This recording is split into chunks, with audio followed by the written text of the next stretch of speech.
हिंदुस्तान में दो आंदोलन एक साथ चल रहे थे। एक हिंदुस्तान की राजधानी दिल्ली में और दूसरा मध्य प्रदेश के छतरपुर जिले में। लेकिन दोनों का फर्क देखिएगा, इनके नारों में वो शोर था जिससे दिल्ली हिल गई, लेकिन ये मौन है। खुद की चिता सजा करके इंतजार कर रहे हैं कि कोई आए, या तो अग्नि दे दे या फिर हमारी मांगे मान ले। इसमें जो लोग शामिल थे वो संभ्रांत थे। कोई ऑक्सफोर्ड से पढ़कर के आया था तो कोई कैम्ब्रिज से पढ़कर आया था, लेकिन ये तो अनपढ़ है ना। ये आदिवासी हैं, इनकी जिंदगी का क्या मोल है। यहां लाइमलाइट थी, यहां टीआरपी थी, मीडिया ने इसे कवर किया, लेकिन इन्हें कोई पूछने तक नहीं गया क्योंकि ये आदिवासी हैं। दिल्ली हिंदुस्तान का दिल है, वहां एक पत्ता भी हिलेगा तो असर पड़ेगा। लेकिन हिंदुस्तान के किसी और जगह पे अगर कोई मर भी जाए तो कोई बात नहीं। महीनों से ये चिता सजा करके इस पे लेटे हुए हैं, इस इंतजार में कि या तो हमें अग्नि दे दो या तो हमारी मांगे मान लो। और इनकी मांगे हैं क्या? इनकी मांगे सिर्फ इतनी है कि यार हमसे जो हमारी जमीन छीन रहे हो उसके बदले कहीं जमीन का एक टुकड़ा दे दो कि हम अपनी जिंदगी गुजर बसर कर सकें। हमें और कुछ नहीं चाहिए। ये किसी मंत्री का इस्तीफा नहीं मांग रहे, ये इसके अलावा कुछ नहीं मांग रहे, ये पैसा भी नहीं मांग रहे, कुछ भी नहीं मांग रहे, सिर्फ इतना कह रहे हैं हमारी जमीन के बदले एक छोटा सा टुकड़ा कहीं दे दो।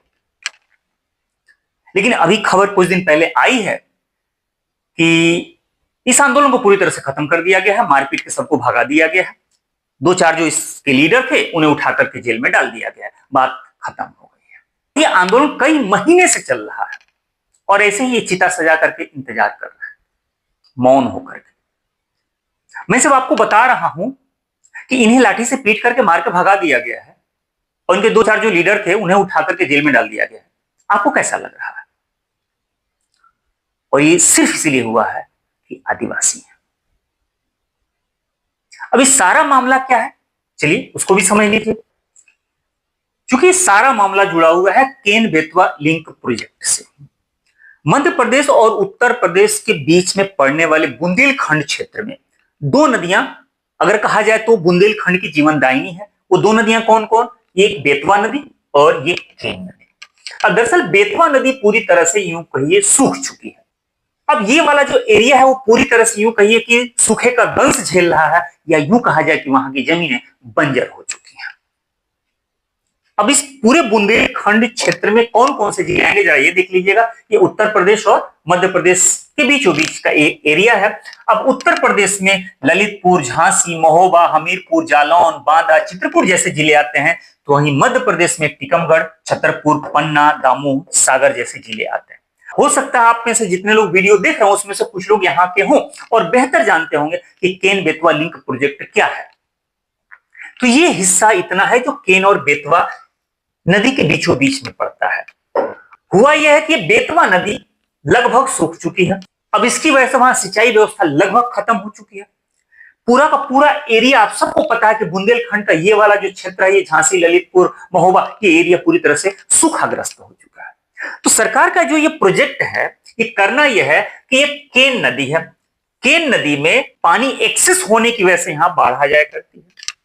तो फिर क्या किया जाए कि एक नहर के रास्ते दोनों को जोड़ दिया जाए। ये केन नदी से नहर निकाल करके बेतवा नदी तक पहुंचा दिया जाए ताकि इसका एक्सेस पानी बेतवा नदी में चला जाए, और बेतवा नदी में जाएगा तो यहां के लोगों के लिए जीने का एक जरिया मिल जाएगा।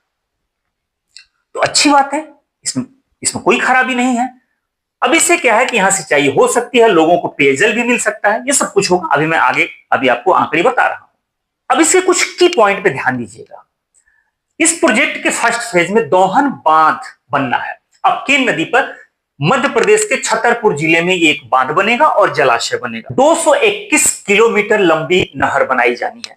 केन नदी से बेतवा नदी के बीच में 221 किलोमीटर लंबी नहर बनाई जाएगी ताकि केन नदी का पानी बेतवा नदी में जा सके। बिजली उत्पादन इस प्रोजेक्ट का ये भी एक पार्ट है। इस परियोजना से जब जलाशय बनाया जाएगा, नहरें निकाली जाएंगी, बांध बनाया जाएगा, तो नो डाउट बिजली का उत्पादन होगा। 103 मेगावाट जल विद्युत और 27 मेगावाट सौर ऊर्जा का लक्ष्य रखा गया है। दिसंबर 2024 में प्रधानमंत्री नरेंद्र मोदी द्वारा इस परियोजना का औपचारिक शिलान्यास किया गया था। इस परियोजना के लिए कुल 44,605 करोड़ रुपए स्वीकृत किया गया था। फर्स्ट फेज में दोहन बांध, अभी जो मैंने बताया 221 किलोमीटर लंबी नहर और 2 पावर हाउस बनाए जाए। अगर ये सक्सेस हुआ तो 2030 तक का टारगेट रखा गया है इसे पूरा करने के लिए। उसके बाद सेकेंड फेज में लोअर ओवर बांध बनाना है, दीना कॉम्प्लेक्स परियोजना है, फिर कोठा बैराज का निर्माण करना है। ये सेकेंड फेज की बात है। अब इससे फायदा क्या होने वाला है? फायदा देख लीजिएगा, सिंचाई सुविधा होगी। सीधी सी बात है, मैंने बताया कि बुंदेलखंड के पूरे लिए लगभग 10.5 लाख हेक्टेयर का जो क्षेत्र है उस पर सिंचाई हो सकती है, और उसमें मध्य प्रदेश और उत्तर प्रदेश के दोनों जिले आएंगे। पेयजल आपूर्ति भी होगी, पीने का साफ पानी मुहैया हो सकेगा, सूखे से बचा जा सकता है। ये बांदा महोबा झांसी वाला एरिया और छतरपुर पन्ना टीकमगढ़ सागर वाला एरिया ये सूखे से बच सकता है। तो अगर फायदे की बात करें, फायदे पे नजर डालें तो लगेगा कि यह बहुत अच्छी परियोजना है, इसमें कोई परेशानी होनी ही नहीं चाहिए। ये जो चिता सजा करके लेटे हुए तो फालतू के लेटे हुए, ये तो राजनीति कर रहे हैं। लेकिन जरा ठहरिएगा, अब जरा इसके कुछ बैड पॉइंट पे नजर दौड़ा लीजिए। अब इसका नुकसान क्या है? सबसे पहली बात, ये दोहन बांध जो बन रहा है ये 9000 हेक्टेयर भूमि इससे पूरी तरह से जलमग्न हो जाएगी। जो जलाशय बन रहा है ये 9000 हेक्टेयर भूमि उसमें शामिल हो जाएगा। तो 9000 हेक्टेयर भूमि तो गया पानी में। अब उस 9000 हेक्टेयर भूमि में 5000 हेक्टेयर से अधिक भूमि पन्ना टाइगर रिजर्व का है। पन्ना टाइगर रिजर्व का है। अब सोचिए कि पन्ना टाइगर रिजर्व का 5000 हेक्टेयर से ज्यादा एरिया अगर जा रहा है तो सारे जंगल काटे जाएंगे कि नहीं काटे जाएंगे? और अगर जंगल काटे गए तो उसमें जो जानवर है, खासतौर से बाघ और टाइगर वगैरह, वो कहां जाएंगे? ठीक है, चलिए आप उनको कहीं और ट्रांसफर कर देंगे, लेकिन जंगल तो काटा जाएगा।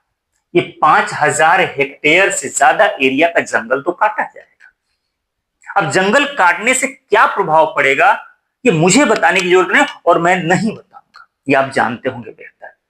इस परियोजना में जो दोहन बांध का निर्माण हो रहा है इससे 24 गांव प्रभावित हो रहा है। 8 गांव तो पूरी तरह से खत्म हो रहे हैं। 8 गांव पूरी तरह से खत्म हो रहे हैं। बाकी जो 16 गांव हैं उसमें कोई 30%, 40%, 50% खत्म हो रहे हैं। बाकी 8 गांव तो पूरी तरह से खत्म। असली दर्द यही है। वो जो अभी मैंने तस्वीर आपको दिखाई ना, जो चिता सजा करके लेटे हुए हैं, ये इसी गांव के लोग हैं। और वहां के लोगों की यही परेशानी, वहां के लोग सिर्फ इतनी बात मांग रहे हैं कि मुआवजे में जो पैसा मिल रहा है, यार हमको नहीं इससे मतलब है कि पैसा ज्यादा मिल रहा है कि कम मिला है। बात इसकी तो हो ही नहीं रही है। बात सिर्फ इतनी हो रही है कि वो हाथ जोड़ के कह रहे हैं कि माई बाप हमें पैसा नहीं चाहिए। ये आदिवासी हैं यार, ये 90% लोग पढ़े लिखे नहीं होते हैं। उन्हें अपनी जमीन से मोहब्बत होती है, उन्हें अपनी जमीन से प्यार होता है। वो जंगलों में रहते हैं, उन्हें पेड़ पौधे, वो प्रकृति की गोद में पले बढ़े होते हैं। उन्हें पैसे की लालच नहीं है। वो कह रहे हैं कि हमें यहां से अगर हटा रहे हो तो हमें कहीं जमीन का टुकड़ा दे दो कि हम अपनी जिंदगी गुजर बसर कर सकें। तो पैसा लेके क्या करेंगे यार? कितने इसमें है कि जो पैसा लेके जाएंगे और अपनी जिंदगी सही सलामत गुजार सकते हैं। उनका दर्द सिर्फ इतना है। खैर, इसके आगे भी देख लीजिए, ये जो बाघों का जो नेचुरल घर है, प्राकृतिक आवास है, वो पूरी तरह से खत्म हो जाएगा। और अगर आप पर्यावरण को समझते हैं, इकोसिस्टम को समझते हैं, ये जो बाघ और टाइगर होते हैं ना, वो की पॉइंट होते हैं। अगर बाघ नष्ट हुए तो धीरे धीरे वो एक चैन है, वो पर्यावरण पूरी तरह से डिस्टर्ब हो जाता है, पूरा का पूरा इकोसिस्टम डिस्टर्ब हो जाता है। इसीलिए आप अक्सर न्यूज में सुनते होंगे कि भारत सरकार नाइजीरिया से, फलाना जगह से, पता नहीं कहां से बाघ खरीद के लेके आती है। तो सोचा है ना, क्यों खरीद के लाती है बाघ? बाघ क्यों बचाए जाते हैं? ये बाघ तो नष्ट होंगे। अब इस परियोजना में लाखों पेड़ काटे जाएंगे।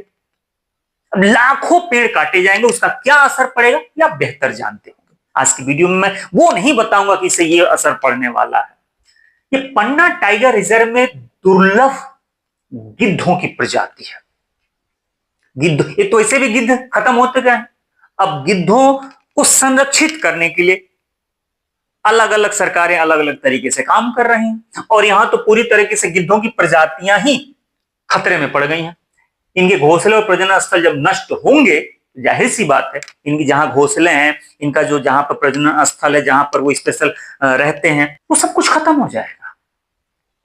केन घड़ियाल अभ्यारण्य इसी में आता है, इसी बेल्ट में, जहां पर ये केन बेतवा लिंक प्रोजेक्ट है, इसी के बीच में ये केन घड़ियाल अभ्यारण्य भी आएगा, ये भी नष्ट होगा। और सबसे बड़ी बात यह है कि जो इसको बहुत बारीकी से समझता है, जो पर्यावरण विशेषज्ञ हैं, उन लोगों का मानना यह है कि आज केन नदी में पानी आपको ज्यादा दिखाई दे रहा है। याद रखिएगा, यह कोई हिमालयी नदी नहीं है कि वहां पर ग्लेशियर पिघलेगा और हर साल पानी आएगा ही आएगा। इसमें पानी ग्लेशियर के पिघलने से नहीं आता है। बारिश होगी तो पानी आएगा और बारिश नहीं होगी तो पानी नहीं आएगा। यार, कल के डेट में अगर केन नदी ही सूख गई तो क्या करोगे? अभी तो केन नदी में पानी तुमको दिखाई दे रहा, तो लग रहा है कि ज्यादा उफान पैदा है, इसका पानी बांट करके बेतवा में पहुंचा दो। अभी बेतवा तो सूख ही चुकी है, बेतवा का एरिया जो है सूखाग्रस्त हो ही गया है। अब केन का एरिया सूखाग्रस्त हो जाएगा तो क्या करोगे? जंगल तो काट ही दोगे, पेड़ काट ही दोगे। तो पर्यावरण विशेषज्ञों ने गवर्नमेंट को अलर्ट किया था, लेकिन गवर्नमेंट नहीं मानी। ठीक है, यहां पे दो अलग अलग बातें हैं। दरअसल इसको बहुत अच्छे से ना कोई समझा सकता है ना कोई समझ सकता है। भाई, विकास के काम होंगे, जब डेवलपमेंट होगा तो पेड़ तो काटेंगे, या तो पेड़ काटे या तो डेवलपमेंट के काम काटे। ये दो ऐसी चीजें हैं कि वही शेर की सवारी है। लेकिन फिर भी एक बीच का रास्ता निकालना चाहिए। इसीलिए इस प्रोजेक्ट पे मैं बात नहीं कर रहा हूं। इतनी देर से आप मेरी बात सुन रहे होंगे, तो कभी भी प्रोजेक्ट के खिलाफ नहीं मैंने बोला। सीधी सी बात, यार डेवलपमेंट का काम होगा तो कहीं ना कहीं कुछ नुकसान तो होगा, लेकिन मेरा दर्द सिर्फ इतना था कि वो जो चिता सजा करके इंतजार कर रहे हैं, या तो मेरी चिता को आग लगा दीजिए या तो मेरी जमीन के बदले कहीं जमीन का टुकड़ा। इतना तो कोई गवर्नमेंट कर ही सकती है, इतना निर्मम तो कोई नहीं हो सकता है। आगे और देख लीजिएगा, सुप्रीम कोर्ट ने एक सेंट्रल एम्पावर्ड कमेटी बनाई थी जो इस परियोजना को वॉच कर रहा था। अब इसमें वन्य जीव मंजूरी जो दी गई थी, इस कमेटी ने उस पर सवाल उठाया। इस परियोजना को जो वन्य जीव के द्वारा जो मंजूरी दी गई, ये तो दी ही नहीं जानी थी। ये वन्य जीव संरक्षण अधिनियम 1972 के सिद्धांतों का ही उल्लंघन करती है। लेकिन फिर भी केंद्र सरकार और मध्य प्रदेश की सरकार दोनों राजी। भाई दोनों राजी तो क्या करेंगे काजी, बाकी कोई क्या कर सकता है। तो अंगुलियां तो बहुत उठी इस प्रोजेक्ट पे, लेकिन फिर भी ये प्रोजेक्ट पास हो गया, काम चल रहा है। लेकिन बात वही है कि वहां जो आदिवासी अपनी चिता सजा करके इंतजार कर रहे थे।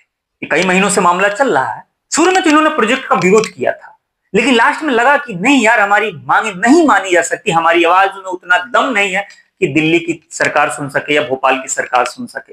अब वो सिर्फ इतनी बात कह रहे हैं कि यार हमारी जमीन के बदले कहीं जमीन का टुकड़ा देना। अब आप कमेंट करके बताइए कि यार उनकी मांग क्या जायज नहीं है? क्या उनकी मांगे नहीं मानी जानी चाहिए? आप कमेंट करके जरूर बताइएगा, अपनी राय जरूर दीजिएगा। और आप में से जितने लोग भी इस बुंदेलखंड क्षेत्र से मेरा अगर वीडियो देख रहे हो, खासतौर से अगर छतरपुर पन्ना से अगर देख रहे हो, तो आप कमेंट करके जरूर बताइएगा कि इसकी जमीनी हकीकत आखिर क्या है। वीडियो अच्छा लगा हो तो लाइक कीजिएगा, शेयर कीजिएगा, और अब तक सब्सक्राइब नहीं किया सब्सक्राइब भी कर दीजिएगा। मिलते हैं ऐसे मजेदार टॉपिक के साथ, वीडियो के साथ। तब तक आप अपना ख्याल रखिए।